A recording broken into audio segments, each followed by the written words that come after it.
Hi అండి, కోటిస్ life style స్వాగతం. నా పేరు కోటి. మనం ఈరోజు హెల్దీగా ఉండే కొబ్బరికోవా ఎలా తయారు చేసుకోవాలని చూద్దామండి. ఇది కనుక తయారు చేసుకుని తిన్నాం అనుకోండి, పిల్లలకి పెద్దలకి కూడా జుట్టుకి బాగా ఉపయోగపడుద్దండి. అందుకనే ఇది తయారు చేసి పెట్టుకున్నాం ఈరోజు. అది ఎలా తయారు చేయాలన్నది చూద్దాం. ఇదిగోండి, ముందుగా స్టవ్ వెలిగించుకుని బాండీ పెట్టుకోండి. ఇవ్వండి, హీట్ ఎక్కిన తర్వాత 2 స్పూన్లు ఇది ఆవు నెయ్యి అండి. మేము ఆవు నెయ్యే వాడతాం. మేము ఎందులోనైనా సరే ఆవు నెయ్యితో చేస్తాం, ఎందుకంటే హెల్త్కి చాలా మంచిది కాబట్టి. ఆవు నెయ్యి అంటే ఎల్లో కలర్లో ఉంటుందండి, గేదె నెయ్యి అయితే తెల్లగా ఉంటుందండి. ఇప్పుడు నెయ్యి కాగిన తర్వాత ఒక 10 బాదం పప్పులు, ఒక 10 జీడిపప్పులు రెండు కలిపి శుభ్రంగా వేగించుకుందామండి.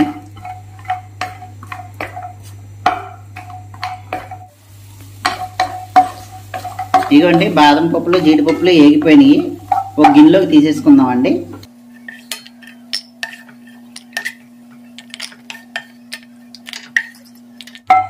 ఇదిగోండి, అదే నేతిలో మనం ఇది ఎండు కొబ్బరి పొడి అండి.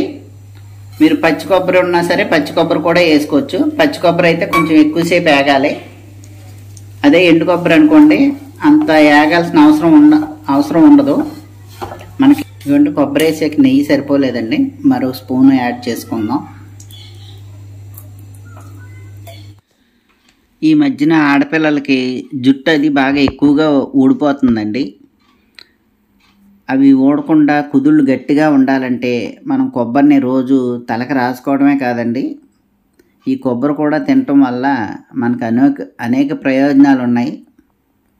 అలాగే దాంతోపాటు ఈ కుదుళ్ళు గట్టితనం అన్నది వస్తుందండి, జుట్టు ఊడకుండా ఉంటుంది.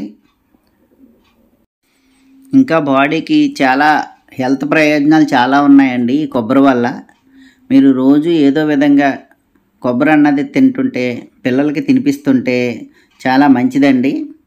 ఎండు కొబ్బరి అయినా పర్వాలేదు, పచ్చి కొబ్బరి అయినా పర్వాలేదు. పచ్చి కొబ్బరి కన్నా ఎండు కొబ్బరి చాలా మంచిదండి.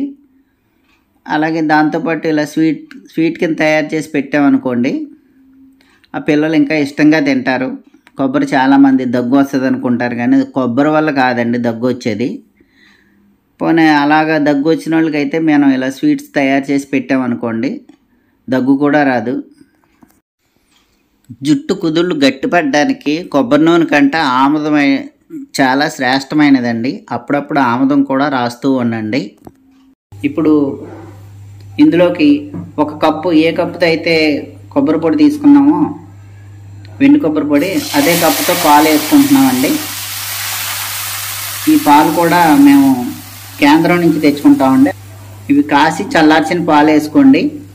ప్యాకెట్ పాలు అయ్యి మేము వాడమండి, అంటే అవి హెల్త్కి మంచిది కాదని చెప్తున్నారు కాబట్టి. రోజు పిల్లలకి ఏదో విధంగా కొబ్బరి ఉండలు ఇటువంటి అన్ని పచ్చి కొబ్బరితో కానీ ఎండు కొబ్బరితో కానీ పెట్టినట్టయితే హెల్త్కి చాలా మంచిదండి. ఈ కొబ్బరి ఇదిగోండి, పాలన్నీ కొంచెం దగ్గరికి అయిన తర్వాత ఇలా ఉండగా మనం ఇది బెల్లం అండి, ఇది నాటు బెల్లం అండి, ఆర్గానిక్ బెల్లం. మీ స్వీట్కి తగ్గట్టుగా వేసుకోండి. మన కప్పుగా 1/2 కప్పు అయితే సరిపోతుంది. ఇది కొంచెం బాగా కరిగి దగ్గరికి అవ్వాలండి.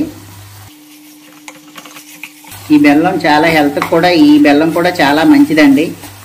ఈ బెల్లం తినటం వల్ల ఇలాంటి స్వీట్లు భోజనం తినగానే మధ్యాహ్నం మాటలు తిన్నాం అనుకోండి, హెల్త్కి చాలా మంచిది. మనం తిన్న ఫుడ్ కూడా బాగా అరుగుదలకు కూడా ఉపయోగపడుతుందండి ఈ బెల్లం. అలాగే పిల్లలకి అది బ్లడ్ అది ఎక్కువగా తయారవడానికి కూడా ఉపయోగపడుతుందండి ఈ నాటు బెల్లం. ఇదిగోండి, ఇలా కొంచెం దగ్గరికి అయిన తర్వాత 2 యాలక్కాయలు మెత్తగా చెతకొట్టుకుని ఇందులో వేసుకున్నామండి. యాలక్కాయల టేస్ట్ చాలా బాగుంటుంది. ఇది దగ్గరికి అయిపోయిందండి.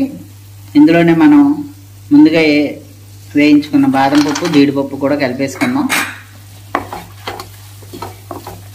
ఇదిగోండి, మనకి కొబ్బరి కోవా రెడీ అయిపోయిందండి. ఇలాగ చేసుకుని అప్పుడప్పుడు తిన్నాం అనుకోండి, పిల్లలకు కూడా చాలా హెల్తీ ఫుడ్ అండి. మా ఇంకా కూడా వీడియోస్ ఉన్నాయండి హెల్తీ ఫుడ్స్, అవన్నీ కూడా ఒకసారి విజిట్ చేయండి. మా వీడియో నచ్చినట్టయితే ఇవ్వండి, మా వీడియో నచ్చితే లైక్ చేయండి, షేర్ చేయండి. కొత్తగా చూసేవాళ్ళు అయితే సబ్స్క్రైబ్ చేసుకోండి. ఓకే అండి, థ్యాంక్ యూ అండి.